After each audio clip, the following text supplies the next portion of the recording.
Hola, hola, un abrazo para cada uno de ustedes, bienvenidos a Ecuaret.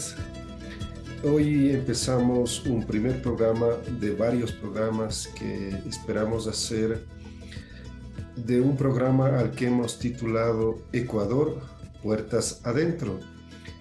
Esto tiene que ver con el caso de las empleadas domésticas, que en el caso del Ecuador, cuando se quedan a vivir, es decir, se integran a un hogar, a una casa, se denomina empleadas domésticas puertas adentro.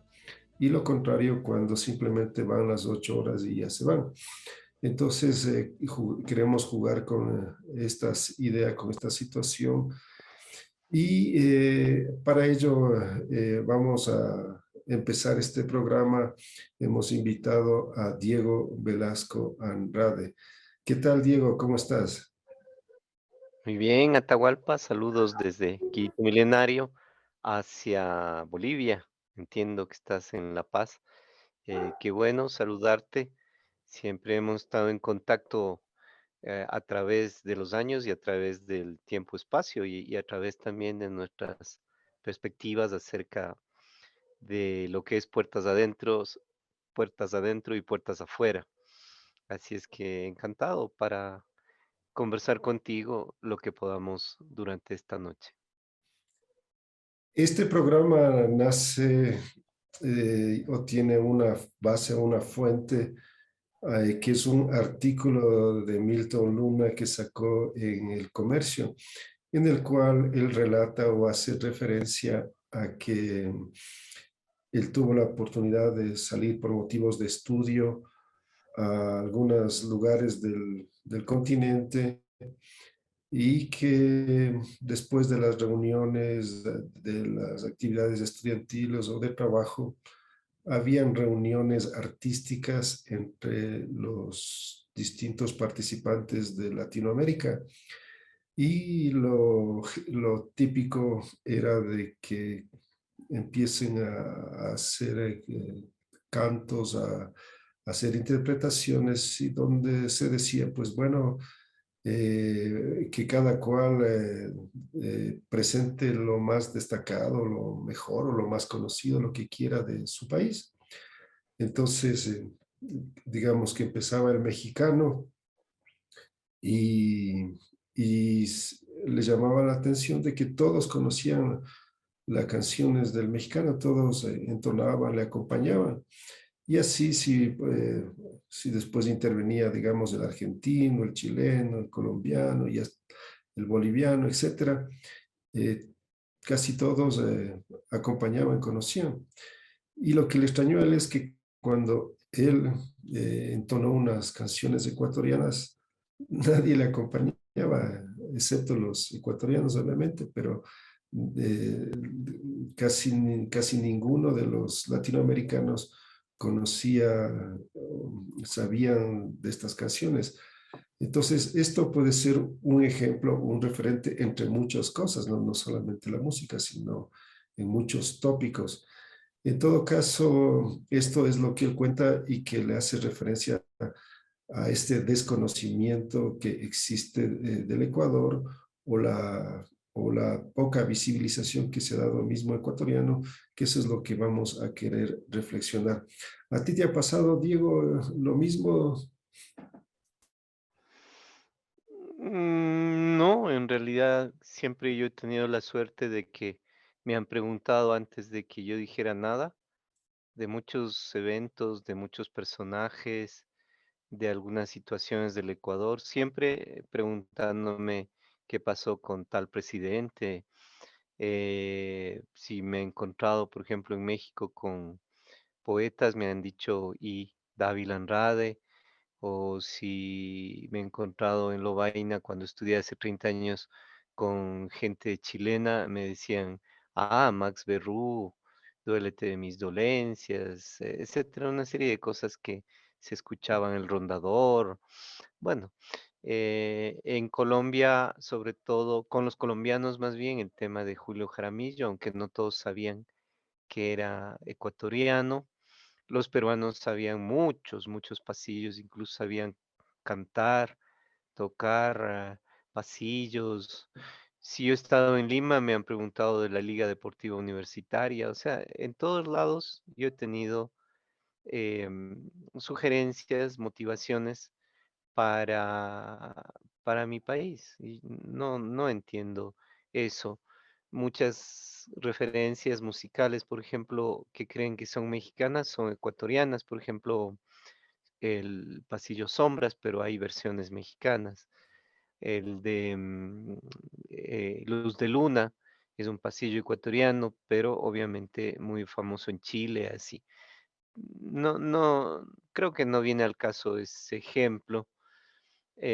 Si no han conocido cosas que, por ejemplo, en su momento, que tenía más afición y más habilidad para cantar y para tocar la guitarra, si no conocían, lo hacían, escuchaban con mucho respeto, con mucha atención, nuestra tesitura, nuestra manera de cantar, la manera de guitarrear un poco.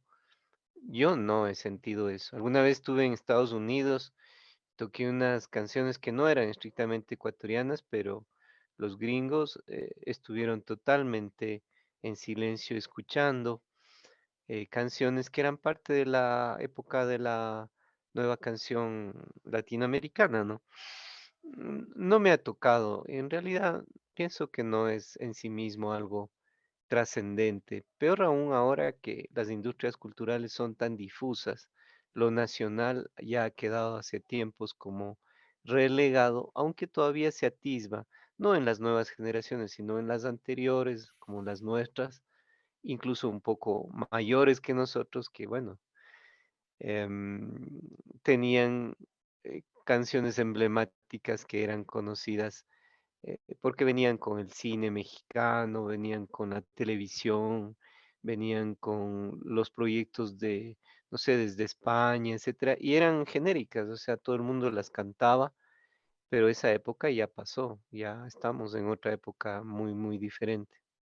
Bueno, normalmente siempre o generalmente va a haber respeto, ¿no? Se va a escuchar, se va a atender, pero lo que se llama la atención es justamente, por ejemplo, el mismo caso de que no sepan que es ecuatoriano Julio Jaramillo.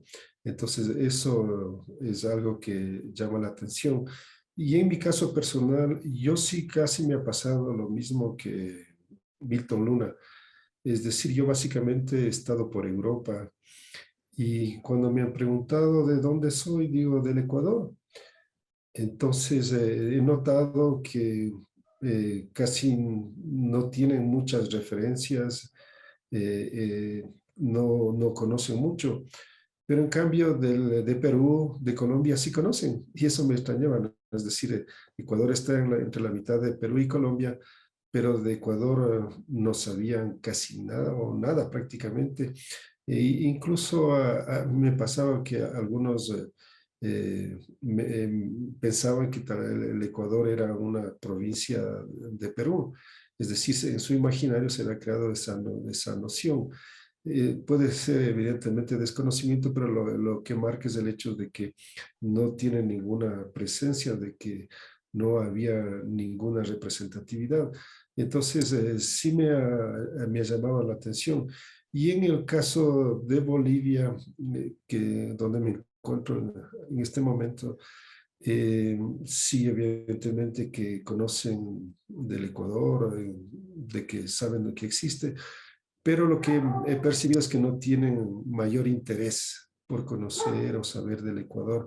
No es, por ejemplo, yo a veces he preguntado, ¿y dónde, qué te gustaría conocer? Y me dicen, quisiera conocer Colombia, Brasil, Argentina, en referencia a Sudamérica, ¿no? Pero nadie nombra al Ecuador, es decir, no es algo que se presenta como atractivo, como un país que llame la atención, que provoque, y así podríamos decir en muchos ámbitos, ¿no? Por ejemplo, partamos, por ejemplo, para seguir conversando, de que en la época del boom literario, el, hubieron casi gente de escritores de todos los países, incluso de Paraguay, que también es otro país que casi nunca se escuchan hablar, pero hubo reconocido el Augusto Roa Bastos. Y así casi fueron valorizados. Y en el caso del Ecuador no hubo nadie. Y yo no creo que no seamos capaces, sino que, ¿qué? ¿Qué es lo que pasa? Digo, ¿por qué no hubo un representante del boom latino, en el boom latinoamericano que se habló en los años 80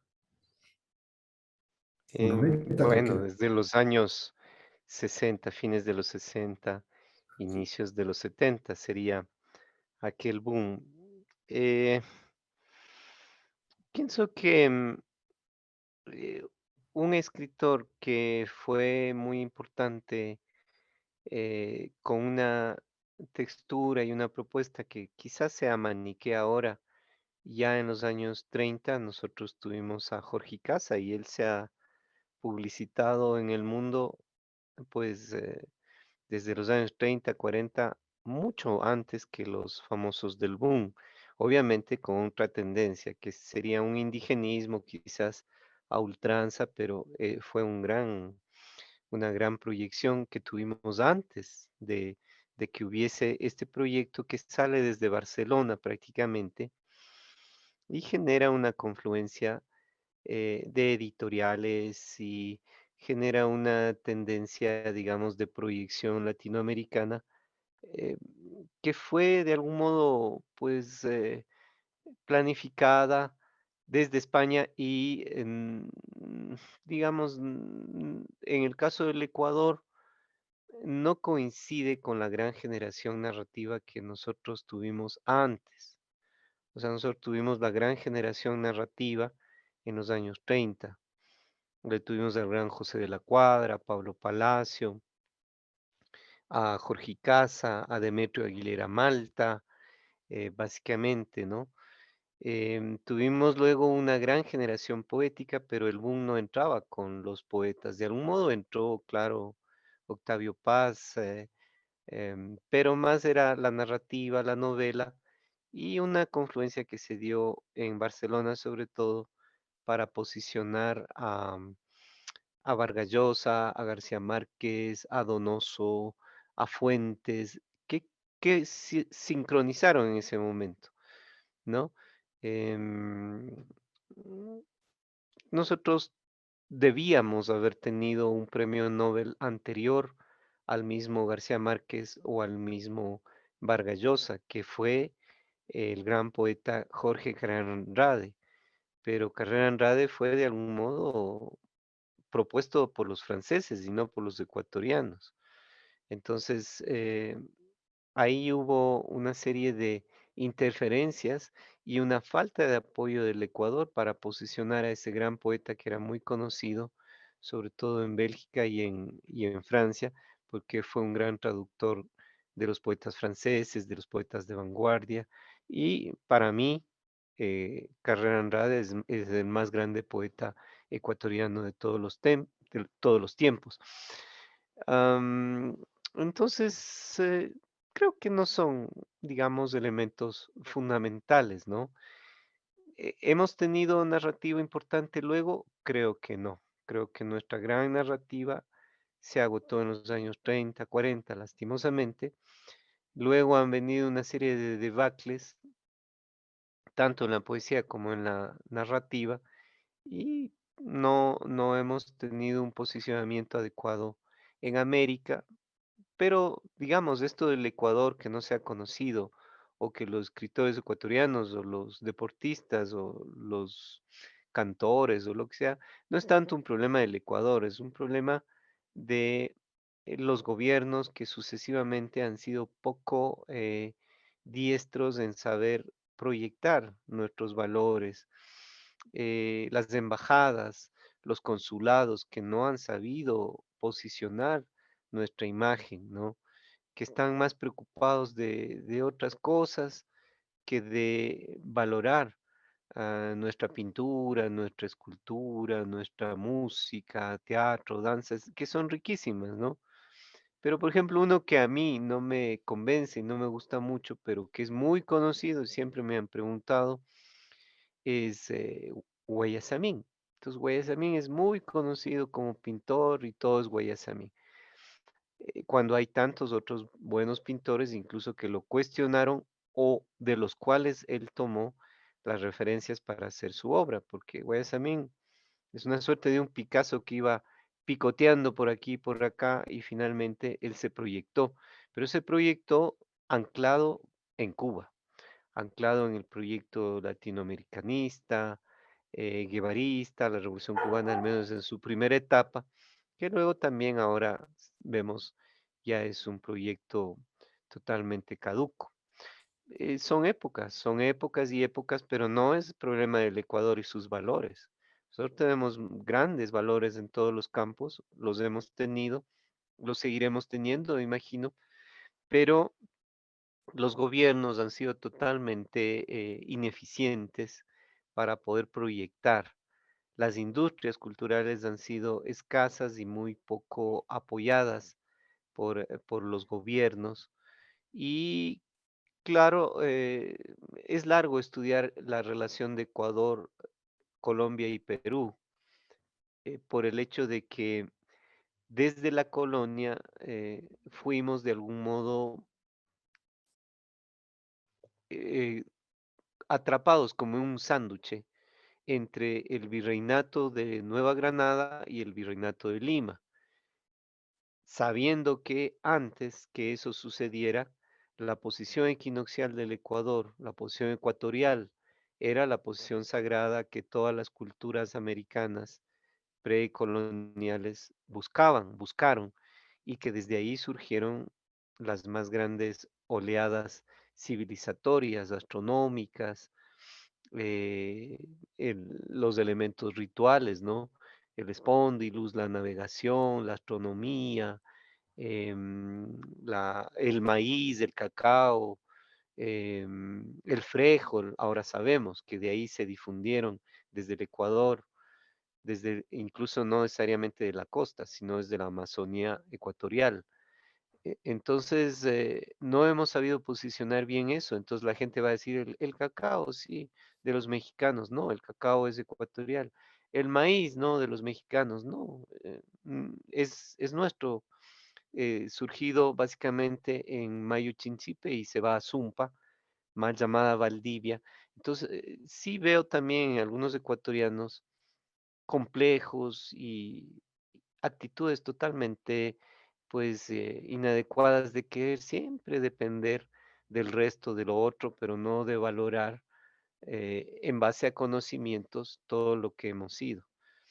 Eh, Pero, eh, digamos, no es culpa del Ecuador, es culpa de los malos gobiernos que no han sabido proyectar ese orgullo y desde el momento incluso en que las colonias se establecieron en dos grandes centros que dejaron de algún modo a Quito, que es un corazón de América, por fuera de ese proceso de sacada de oro, sacada de recursos del expolio que hicieron los coloniales, básicamente España, ¿no? Sin embargo, que no ha habido un posicionamiento, que no ha habido una actitud de difundir, de llegar, de expresarse, de manifestarse. A pesar de todo ello, si ya, digamos, hacemos una valoración o una comparación que no tiene el ánimo de caer en un estado, en una situación de complejo, sino de entender qué es lo que pasa, por qué esta situación, porque se refleja en un caso concreto, que es la baja autoestima del ecuatoriano. Es un hecho real que nosotros como ecuatorianos sabemos que no tenemos autoestima y uno de esos elementos justamente tiene que ver que no hay referentes que nos den, digamos, una fuerza, una motivación, un impulso, porque no existe ningún personaje que podamos decir que haya logrado trascender históricamente o que se quede para siempre, digamos, porque el caso, digamos, de Guayasamín va a ser un caso que solo lo conocen los pintores, porque yo, por ejemplo, he preguntado a gente común y corriente si conocen de Guayasamín y nadie la conoce, es decir, sí puede ser conocido en el ámbito de la pintura y por cierta gente que tiene una formación intelectual, académica, pero en el común de los mortales no hay. Y entonces esa es la cuestión de que en cambio sí hay otros referentes en cada país, los cuales, digamos, generan y dan eso, como digo, esa referencia, esos elementos que nos pueden categorizar y darnos fundamentos para vernos desde otras condiciones, es decir, de que sí somos capaces, porque lo que aparece con todo esto es de que no somos capaces, de que no somos mucho, o es decir, que somos muy pocos, y de ahí la baja autoestima. Mm, bueno, la autoestima es algo que de algún modo puede ser psicológico, pero básicamente está dado por la educación.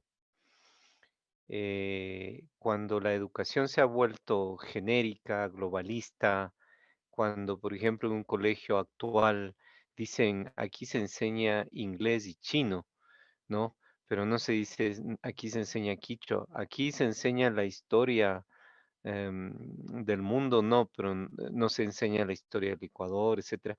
Cuando ya estamos en este nivel, esos complejos de las élites se han transmitido a malas prácticas de la educación. No estoy seguro que siempre fueron así. Yo en mi niñez tuve una gran educación nacionalista que era la secuela, digamos, de la Revolución Liberal. Mi padre en los años 20, 30 tuvo una educación socialista y liberal, que era la secuela del nacionalismo, del republicanismo alfarista, ¿no? Los normalistas tenían una gran educación sobre esa perspectiva republicanista. Y yo ya tuve en los años 60, 70 una educación en la escuela y en el colegio bastante adecuada en historia, en geografía. O sea, yo siempre admiro que eso tuve y siempre me interesé por eso. También la literatura ecuatoriana, ¿no? Eso está dado por mis profesores.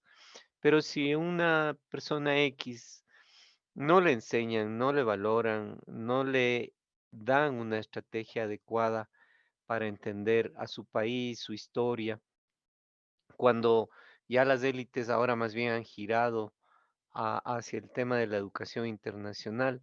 Entonces, esa autoestima es como, es un proceso educativo, no es un proceso del Ecuador. No es que Ecuador no tenga valores, no tenga toda su riqueza a todos los niveles y que no tenga ni haya tenido personajes importantes y producciones importantes, no se diga a nivel, por ejemplo, musical.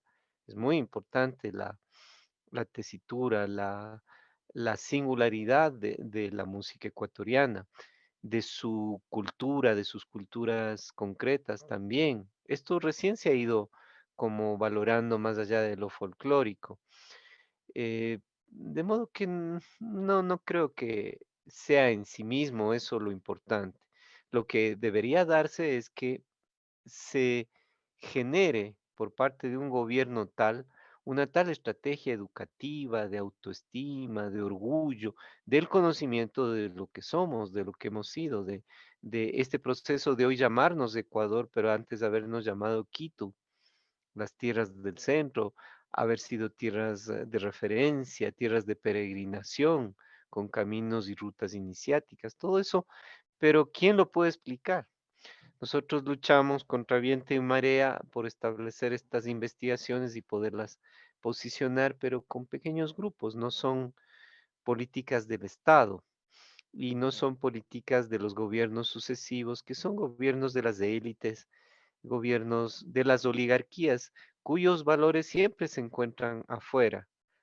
Si no eran en la metrópoli, en Madrid, eran luego en París, eran luego en Londres, eran luego en Nueva York y así han ido pasando las élites en ese complejo de inferioridad, imitando siempre.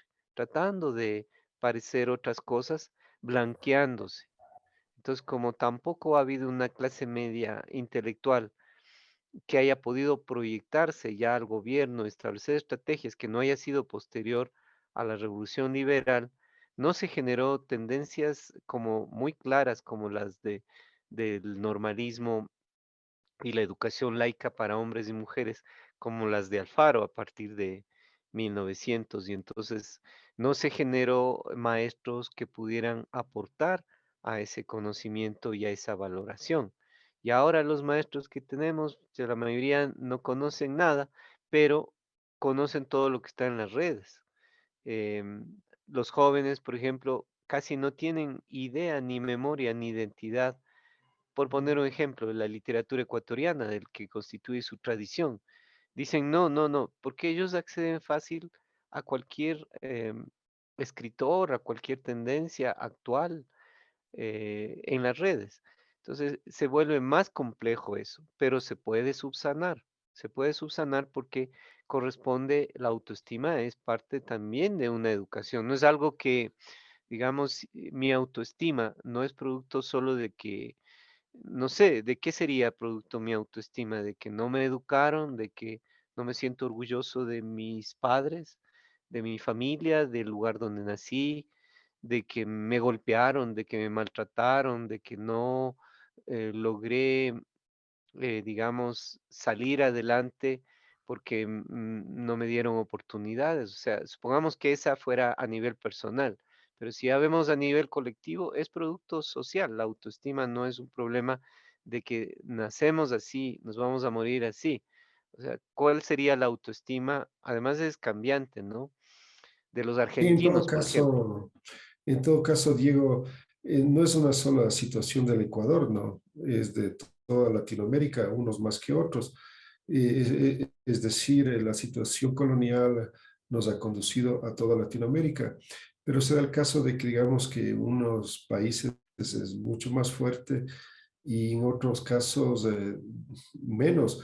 En todo caso, por ejemplo, otra situación que llama la atención es que cuando se citan, cuando uno lee, en mi caso personal, cuando yo leo, siempre citan, en el caso latinoamericano, a muchos argentinos, a muchos mexicanos, colombianos, etcétera, peruanos. eh, eh, por decirte algo, resulta personajes que se van a quedar por siempre, solo para poner ejemplos de nuestros vecinos Perú. Ahí hay un José María Arguedas, hay un Carlos Mariátegui, y se convertirán en escritores que siempre serán citados y serán leídos y serán referenciados.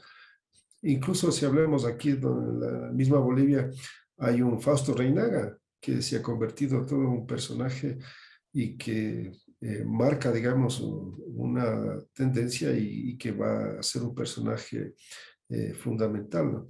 Y en el caso del Ecuador, eso es lo que llama la atención también. No tenemos, por decir, personajes así, ¿no? No hay, a veces le citan a Bolívar Echeverría, es el que más escucho que algunos, pero casi no hay, es decir, la intelectualidad latinoamericana, cuando trata de referenciar, casi no hay muchos ecuatorianos que sean tomados en cuenta y que sean referenciados.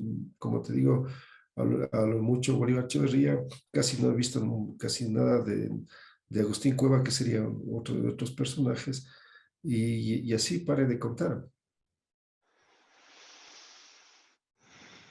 Pienso que estos personajes que señalas tú son grandes personajes, por ejemplo, Mariátegui, vinculado a Vallejo, y en un proceso posterior, pues esta tendencia de eh, el mismo em, Arguedas que tú señalabas, ¿no? César Calvo Soriano, o sea, son personajes que de todos modos tienen un bajo perfil en relación a los que se aprovecharon de ellos. Por ejemplo, Vargas Llosa, aprovechándose de su maestro Arguedas. em, hay que entender a Mariátegui en su momento, pero Mariátegui desarrolló un gran contacto con los vanguardistas ecuatorianos. Que estos no sean conocidos no les resta mérito. Yo no digo comparando si fueron mejores o peores, pero hay una cantidad de vanguardistas ecuatorianos de la época de Amauta o de lo que sería la construcción de lo andino, de lo ecuatorial. Pienso que el más importante que asumió el ensayo y asumió también la parte poética y literaria fue Carrera Andrade, ¿no?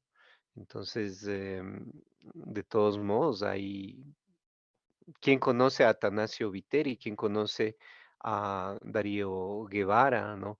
¿Quién conoce a Guillermo Murgueiti? O sea, tantos otros que han trabajado en la misma época con casi los mismos elementos, pero no los conocemos, claro, en términos digamos, del proyecto andinoamericano, pero aportaron. ¿Quién conoce a Emilio Uzcategui, por ejemplo?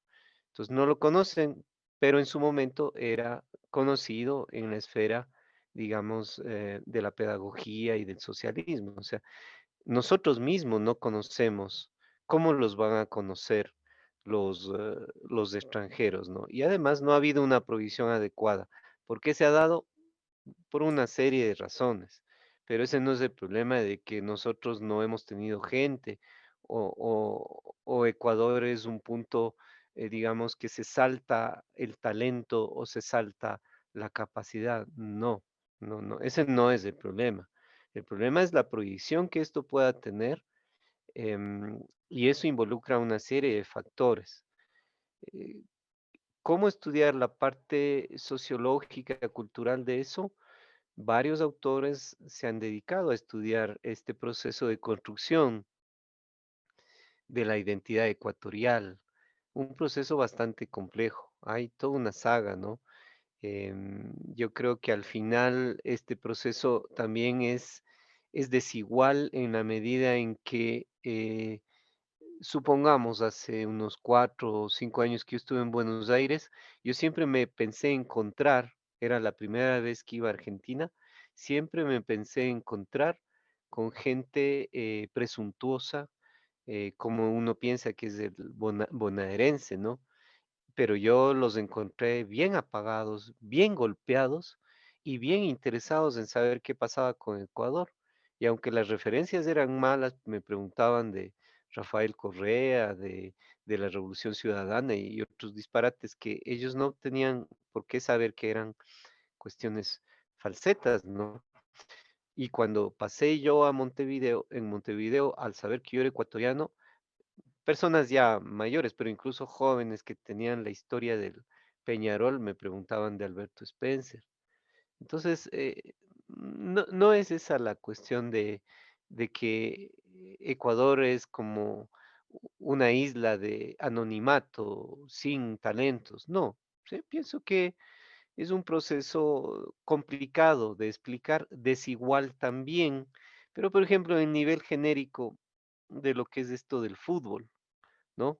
En Lima me preguntaban de Liga Deportiva Universitaria, pero ya sabían de ciertas estrellas, de ciertos personajes que ya se fueron proyectando en el fútbol latinoamericano y mundial. Me preguntaban de Valencia, por ejemplo. Eh, eh, entonces, son procesos que son diferentes. Ecuador ya accedió a los mundiales. A veces eso ayuda a que la gente entienda, ¿y qué mismo será este Ecuador, no? Porque la mayoría son afroecuatorianos, entonces, ¿vienen del África? ¿Quiénes son? Pero bueno, no está en sí mismo, más allá de las falencias del gobierno, de los gobiernos ecuatorianos, sino en la ignorancia también de quien pregunta y de quien desconoce, ¿no?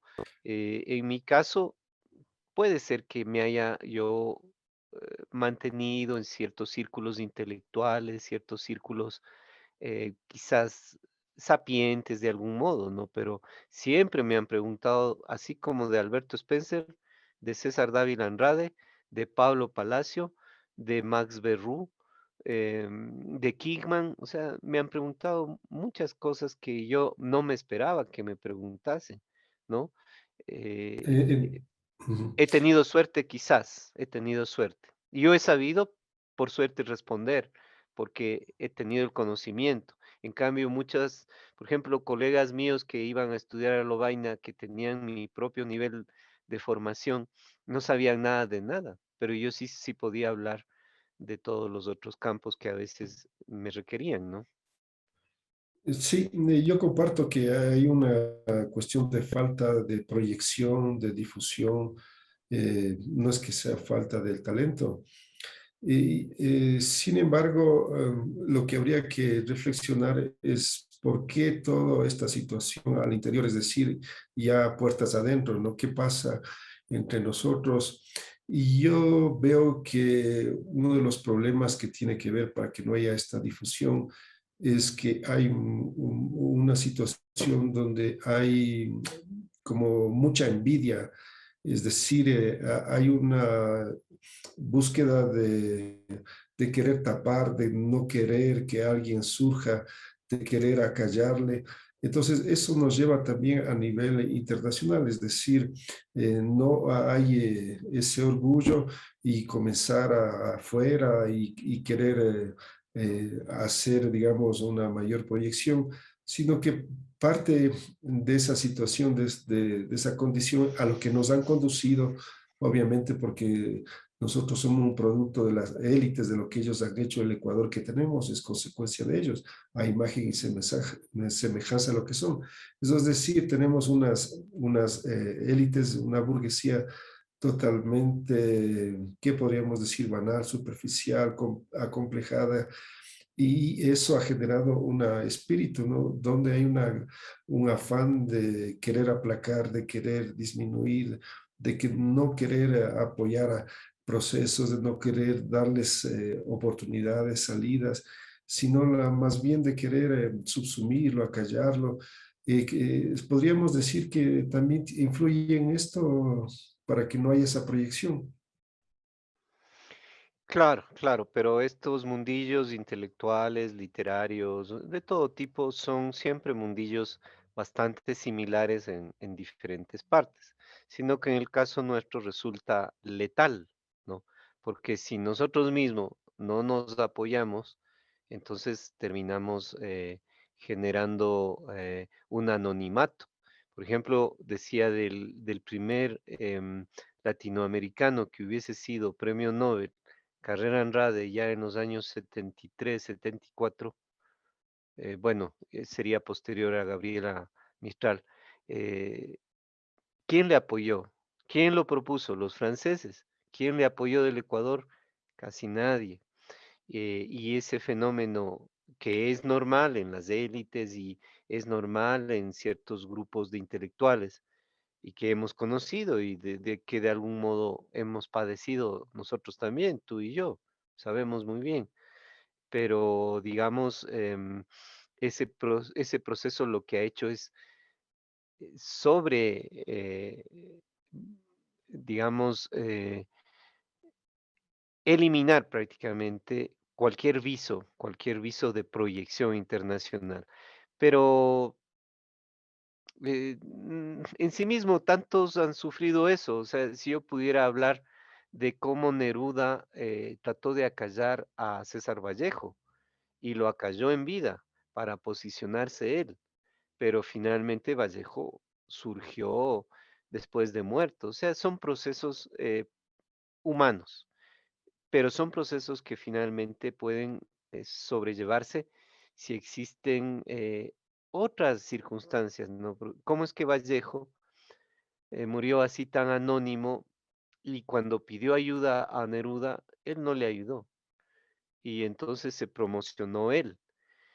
Pero, ¿qué podría decir? Para mí, Vallejo no tiene comparación con Neruda, pero eso ya es una cuestión subjetiva, porque Neruda también tiene su gran valor. ¿Y por qué él se posicionó más que Huidobro o más que Nicanor Parra, que para mí son más importantes que Neruda? Eh, Sin embargo, esos son procesos avatares siempre, De todos modos, Chile es conocido por sus poetas. En cambio, Ecuador, que ha tenido tan grandes poetas, podría enumerar 10 de gran talla, pues en este momento, ¿no? ¿Por qué no son conocidos o por qué no han sido proyectados en su gran aporte a la poética latinoamericana y mundial? Es así, lastimosamente, ¿no? Somos también un país pequeño, un país que se ha ido fragmentando muchas veces en relación al regionalismo. No ha sido solo cuestión personal, sino que ha sido una lucha regionalista entre la oligarquía guayaquileña y lo hacendario serrano, y hay otra oligarquía por ahí híbrida que sería la cuencana, ¿no? Entonces, esos 3 departamentos, Cuenca, Guayaquil y Quito, ya desde la República, cada cual quiere tomar su camino. Unos ya querían irse con Perú, otros querían irse con Colombia, y así. Entonces, ha sido tan difícil construir en esa cintura geográfica una identidad que sea diversa y que no haya sido muchas veces construida a partir del autoritarismo, ¿no? Eso hay que entender del mismo García Moreno. Cómo surcir esos pedazos, pero hacerlo fusilando, matando y queriendo entregar al Ecuador al Sagrado Corazón de Jesús, o sea, bajo una visión totalmente dogmática religiosa. Hay que entender la historia, hay que entender la historia, creo que hay que profundizar mucho más para poder ir entendiéndonos mejor en todas nuestras vicisitudes. Eso es justamente lo que creemos de que nos falta, ¿no?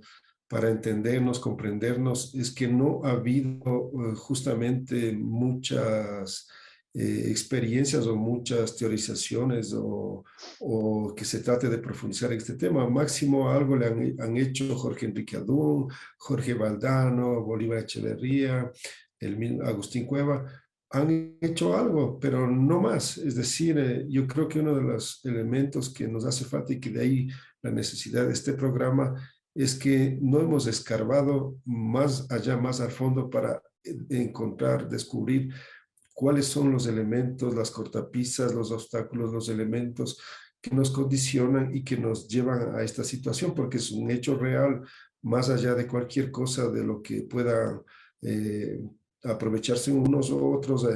Lo cierto es que, por ejemplo, en el concierto internacional latinoamericano están posicionadas una serie de figuras y el Ecuador no tiene posicionado.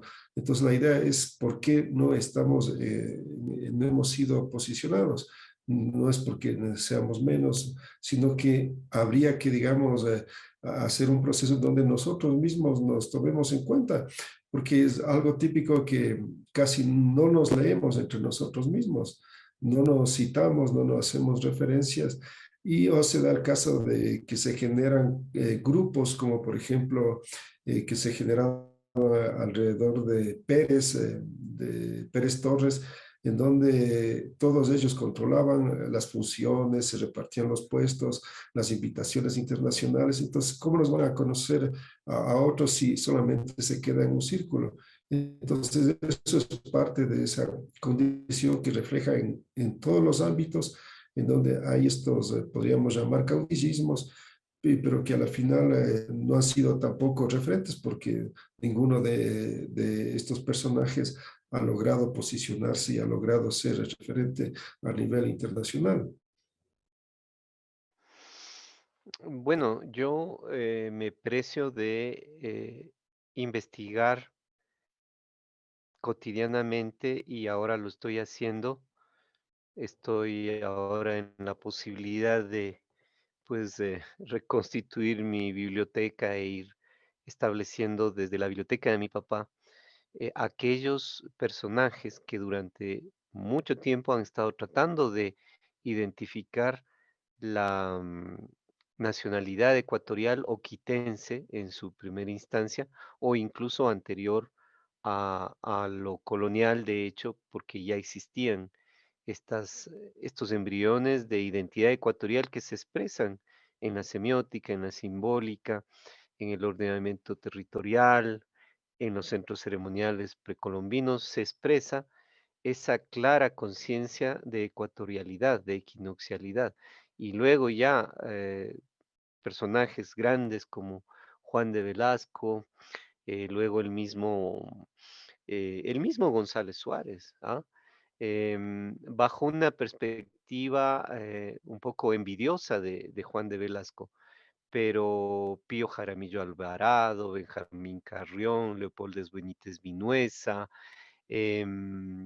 una serie, Rubio Orbe, una serie de indigenistas en los años 30 se ponen a estudiar al Ecuador y tratan de ir entendiendo qué somos. Y yo he estado recopilando, yo tengo como unos 30, si no 40 libros que hablan sobre el Ecuador y que se han ido prácticamente escondiendo y se han ido difuminando. El mismo Benjamín Carrión, porque luego se publicaron bajo criterios que eran totalmente de advenedizos, de oportunistas, de logreros, como fueron estos procesos de publicación de las señas particulares de Adum. Eso implicaría explicar cómo se dio ese libro, pero que eso lo hicieron leer, por ejemplo, a mi hija, eso le han hecho leer a, no sé, toda una generación de 30 años de que eso es el Ecuador, las señas particulares, esos disparates de los que habla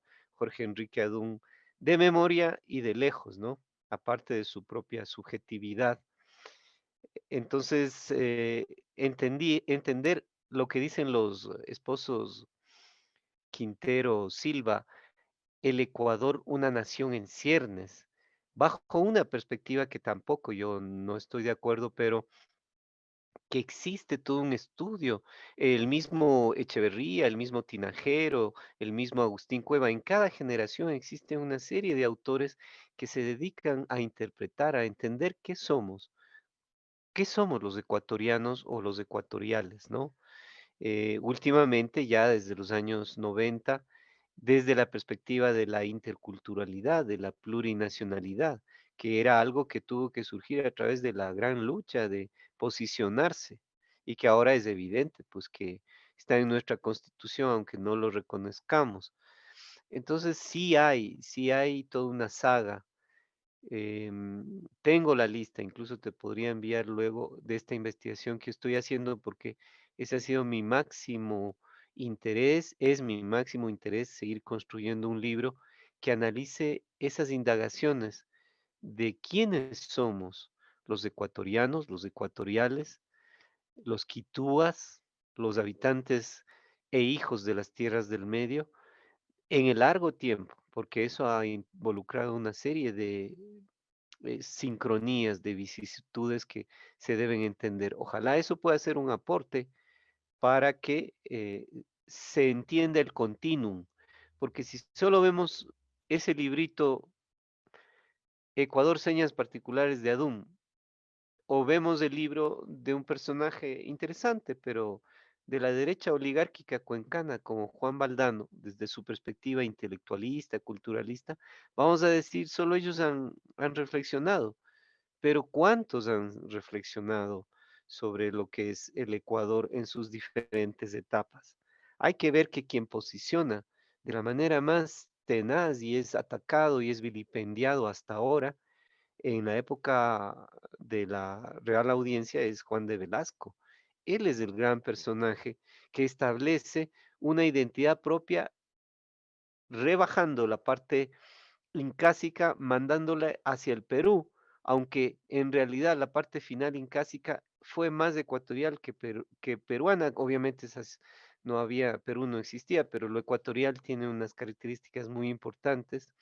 Y también distanciando y encontrando una frontera que nosotros tenemos con Colombia que no es la que creemos, sino que va hasta Nariño y que es el continuum cultural que tuvimos siempre. Hay que ver el mapa de la Real Audiencia de Quito, que tenía desde el Pacífico al Atlántico y desde Nariño, Colombia, desde Cali, Pasto, ¿no? Buga, ¿no? Popayán, hasta lo que sería, en el caso de Perú, hasta Cajamarca, hasta Piura, hasta Tumbes, hasta Chachapoyas, ¿no? Entonces, cuando vemos ese continuum y cómo hemos ido rebajados poco a poco, nos damos cuenta que hay que estudiar el proceso y que en ese Eh, proceso ahora no nos vamos a separar, tenemos que irnos retejiendo. No vamos a recuperar el río de las Amazonas, ni hacer que otra vez Tumbe sea ecuatoriano, Marañón o la guerra, ¿no? El grito de Alfaro, ni vamos a recuperar Pasto, porque en realidad los pastusos son más ecuatorianos que colombianos, etcétera. O sea, no podemos llegar a esas visiones, pero es que no conocemos nuestra historia. Si no conocemos nuestra historia y no conocemos a nuestros autores y no indagamos e investigamos para establecer ese continuo, seguiremos perdidos en el tiempo-espacio, con baja autoestima y siempre quejándonos, ¿no? De que no somos conocidos en el exterior.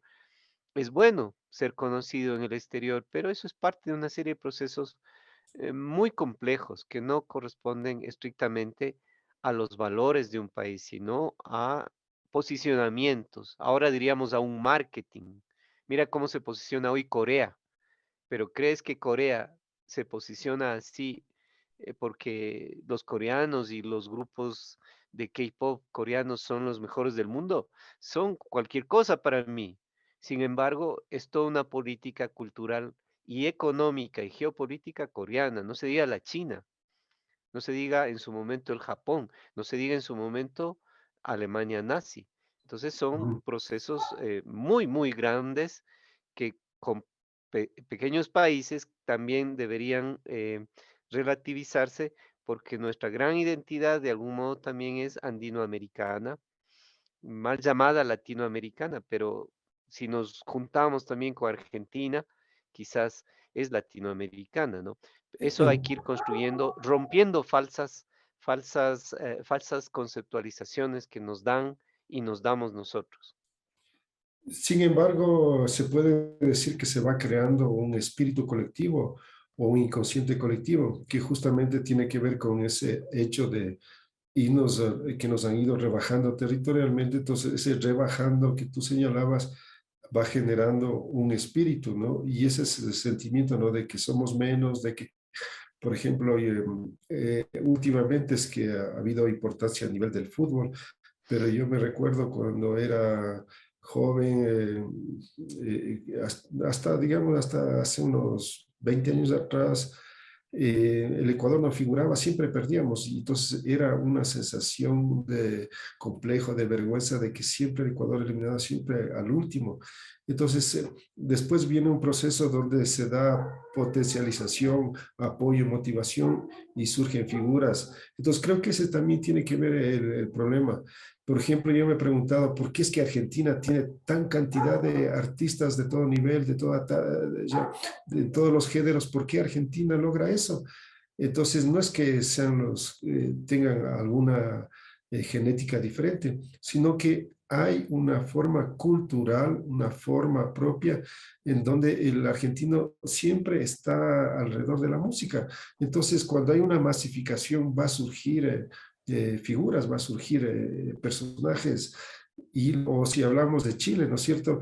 Hay una tradición poética. Entonces, por eso surgen la cantidad de poetas chilenos renombrados, porque se ha generado, se ha impulsado, se ha motivado. Entonces, eso es lo que faltaría. ¿Qué piensas tú? Claro, claro, es un entorno adecuado. Eh, si hablásemos de cantidad y calidad, pues no es exactamente el camino, porque, por ejemplo, no sé, Argentina, ¿cuántos millones de habitantes tiene? No sé, 60 millones, 40, no sé, pero Ecuador tiene 17 millones.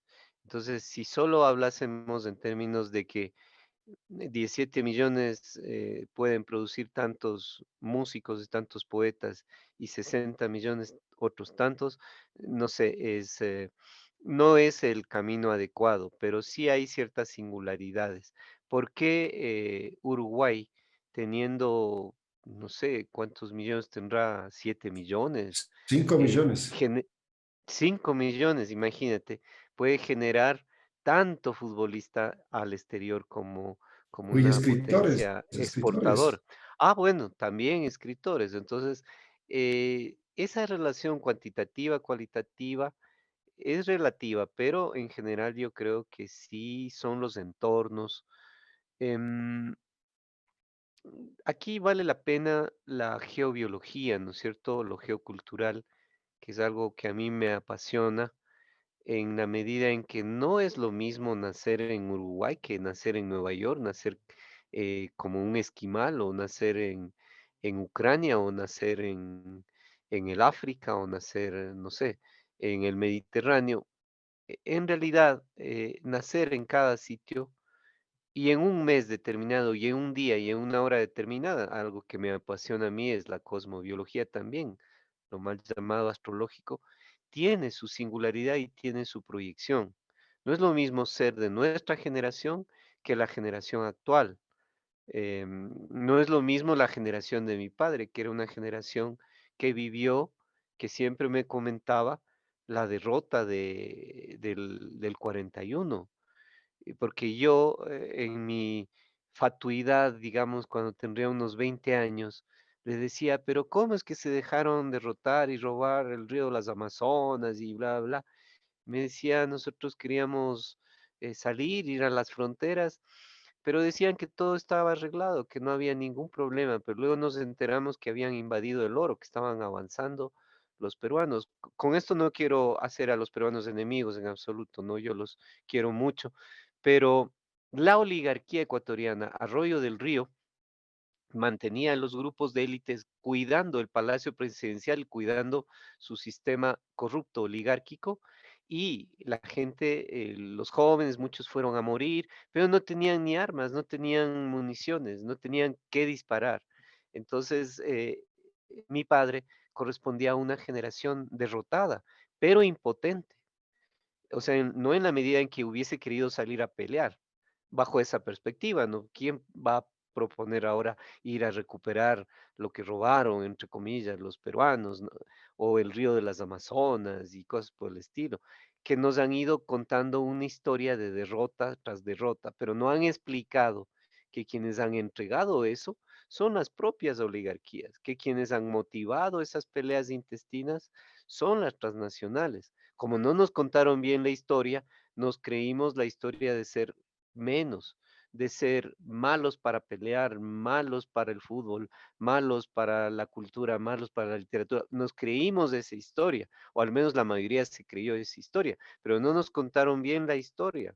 Si nos hubiesen dicho que en realidad la oligarquía ecuatoriana es la responsable de que no hayan salido a defenderse adecuadamente y que la Guardia Civil permanecía aquí cuidando Quito, que no fue mucho tiempo, sino en 3 años, la gloriosa acabó con ese gobierno corrupto y con la misma Guardia Civil, de Arroyo del Río.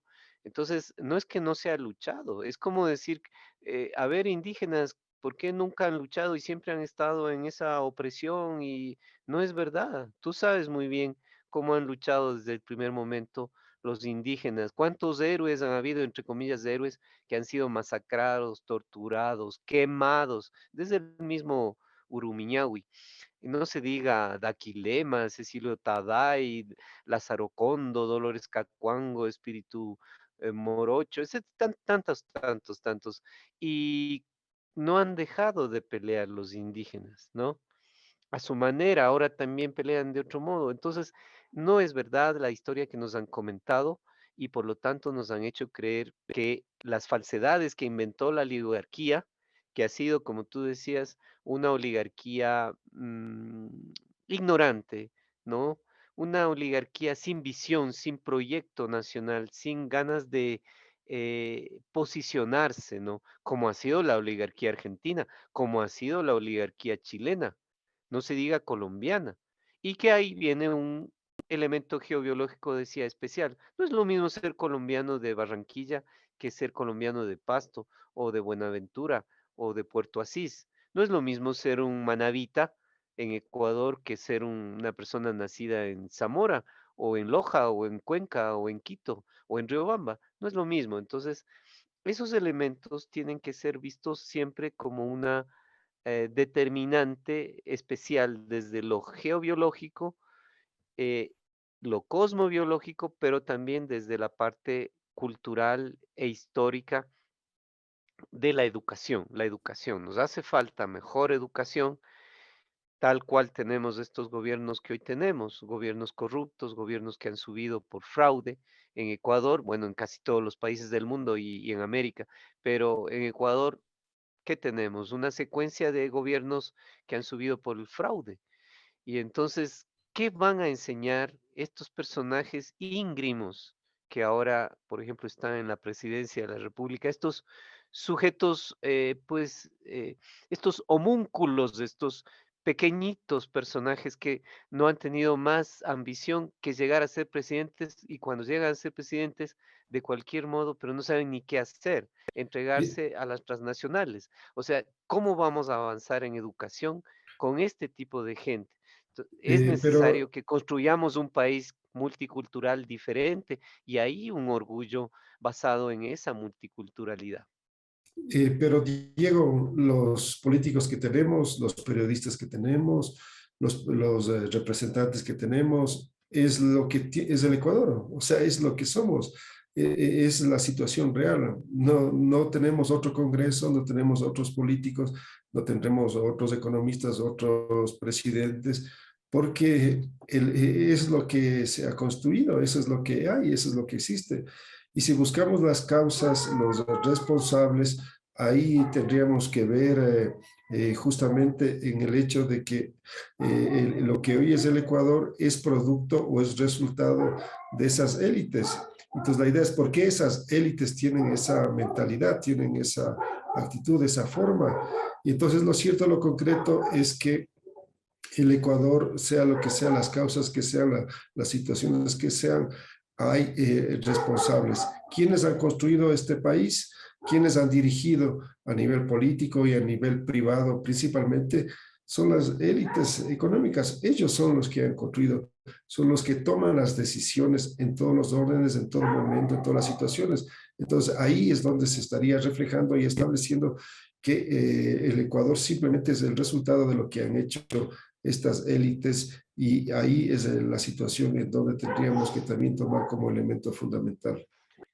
Sí, sí, pero bueno, nada es resultado solo de una vía única, ¿no? Es resultado de la otra vía también. Por eso yo te decía que ¿acaso que los indígenas son resultado de que por ser indígenas no han podido posicionarse, no han podido educarse? No, ahora es muy diferente la situación de muchos indígenas. Entonces, ellos no han dejado de pelear, no han dejado de resistir. El Ecuador es una tierra de lucha, de levantamientos, de una serie de hechos funestos, ¿no? Como creo que todos los países. O sea, ese no es el problema, porque siempre es doble vía. O sea, yo estoy identificando que la oligarquía ha tenido poca visión y ha sido bien acomplejada esta oligarquía, quizás no como otras oligarquías americanas, ¿no? Ni la misma mexicana, por ejemplo, pero, y que hay un carácter singular. No es lo mismo ser mexicano que colombiano, que ecuatoriano, que chileno, que argentino. Son características propias que no las podemos comparar así genéricamente. Pero el hecho es que estamos nosotros. O sea, no podemos nosotros decir, finalmente, ellos son los que nos han hecho así, nos han hecho bajar la cabeza y por eso nosotros ya no podemos hacer nada y no tenemos más congreso que el que tenemos. Claro, pero ¿y si nosotros fuéramos parte de la política, aguantaríamos? Creo que no aguantaríamos porque no estamos hechos para esa corruptela. Pero ¿la corruptela es solo del Ecuador? No, de todas partes. No sé si en esta época se sigue sacando a luz y se seguirá sacando a luz toda la podredumbre que tiene esta época que estamos pasando. Entonces, está en nosotros también subvertir ese dominio, subvertir ese orden. Está en nosotros alzar la cabeza y tener orgullo, pero lo debemos hacer en base al conocimiento, en base a la información.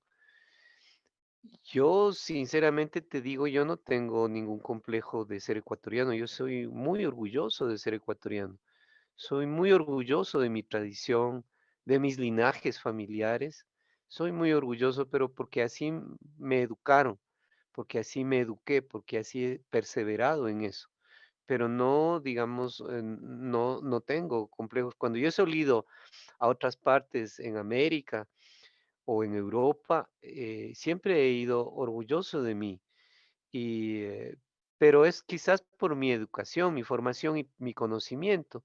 Nadie se ha reído de mí por ser ecuatoriano, ni decir tú de dónde vienes, no existes como país, eres una línea imaginaria, porque yo me he puesto a explicarles y con el tiempo, mal que bien, han valorado y han dicho, ve, ¿de dónde eres tú? Ah, qué interesante. No, yo no sabía. No sabía lo que me cuentas. Disculpa, me han dicho a mí.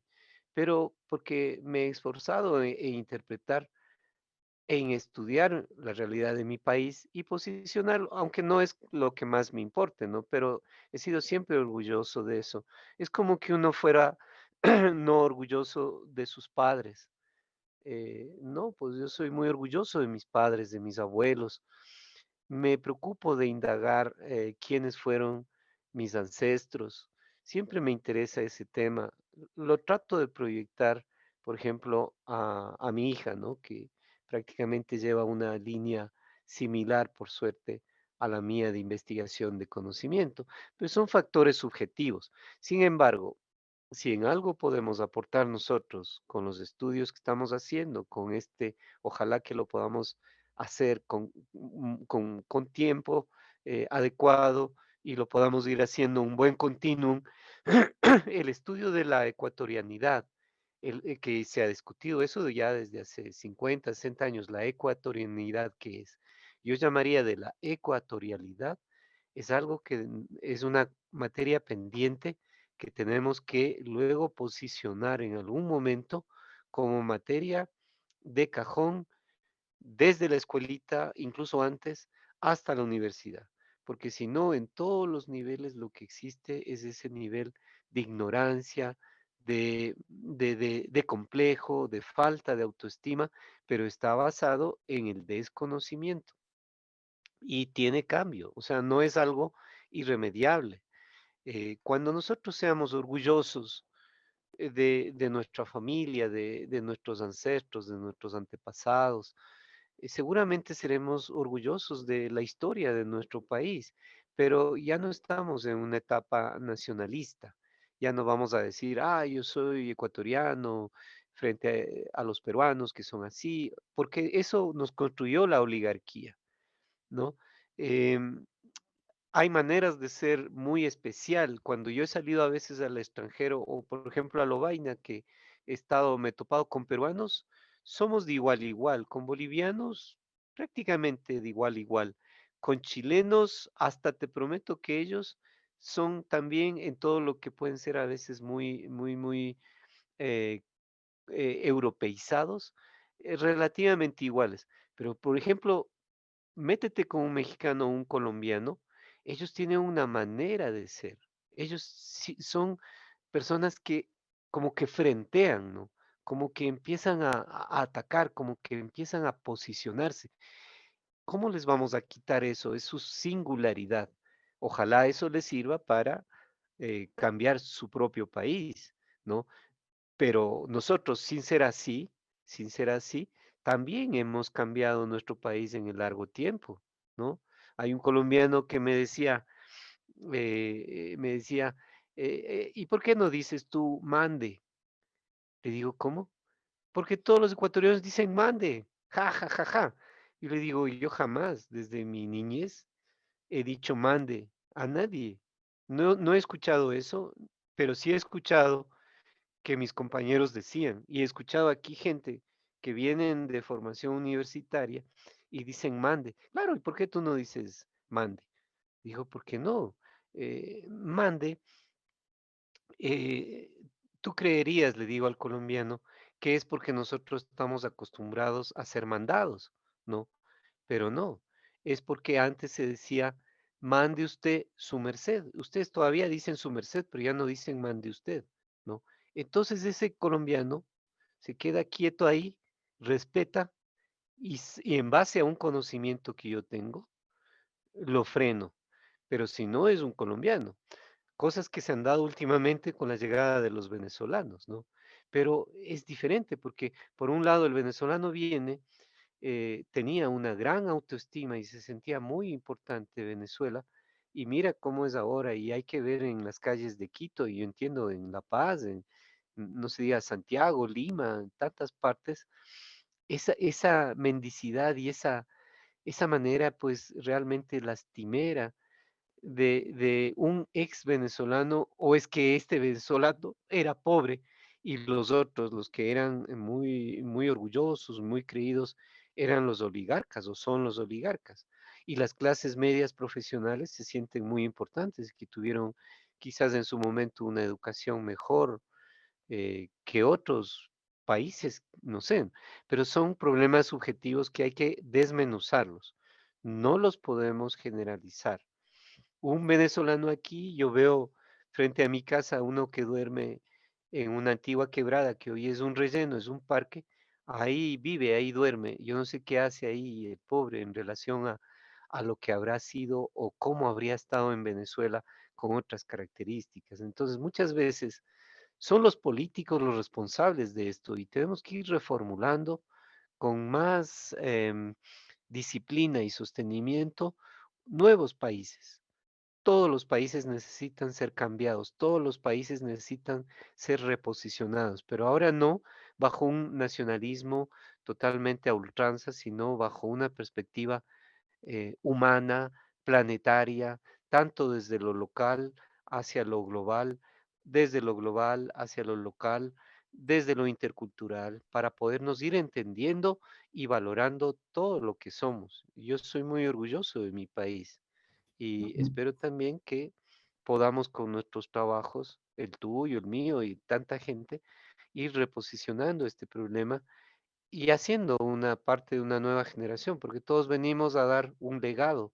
Cuando yo estudio a esta saga de autores que han trabajado sobre la identidad del Ecuador, por lo menos serán 30 a 40 que los tengo identificados y ordenados ya, yo digo que poco fueron valorados, pero yo lo que estoy haciendo tiene sentido, porque somos parte de una saga, somos un cordel, un hilo que se tiende de generación en generación, y pues para algo habremos venido a cumplir también nuestra pequeña misión en ese sentido.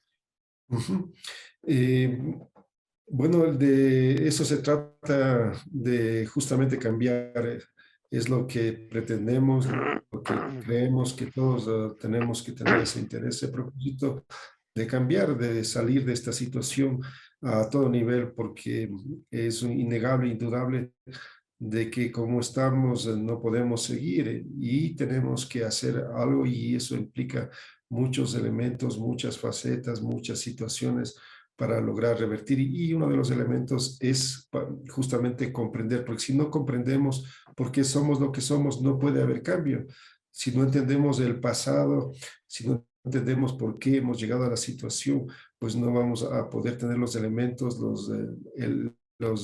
los conceptos, las características, las categorías que nos permitan hacer los cambios que necesitamos. Entonces, para eso hay que identificar las causas, si no nos damos la vuelta en lo mismo. Entonces, de esta manera, vamos a terminando. Diego, te agradecemos mucho tus palabras finales si quisieras acotar algo más. No, muchas gracias que estés reflexionando sobre estos temas, son fundamentales. Hay mucha gente que conozco que está trabajando en el día a día sobre este país plurinacional, multicultural, integrado pues a un cambio de paradigma alternativo, comunitarista. Entonces, el esfuerzo de todos ellos va a dar frutos. El esfuerzo tuyo también, porque tú eres parte también de esa saga de personas que han reflexionado sobre el Ecuador y entonces ojalá en su momento podamos tener este producto y poderlo compartir, saber que somos, seremos, soy, como dijo alguna vez David Andrade al terminar el poema del Boletín y Elegía de las Mitas, ¿no? Somos, seremos, soy. Esa es quizás la mejor frase que yo pueda decir del gran David Andrade en relación a lo que hemos hablado esta noche. Muy bien, muchas gracias, Diego. Gracias también a todos quienes nos escuchen. Esperamos siempre sus comentarios, sus aportes y pues seguiremos profundizando en este tema. Buenas noches, saludos a todos.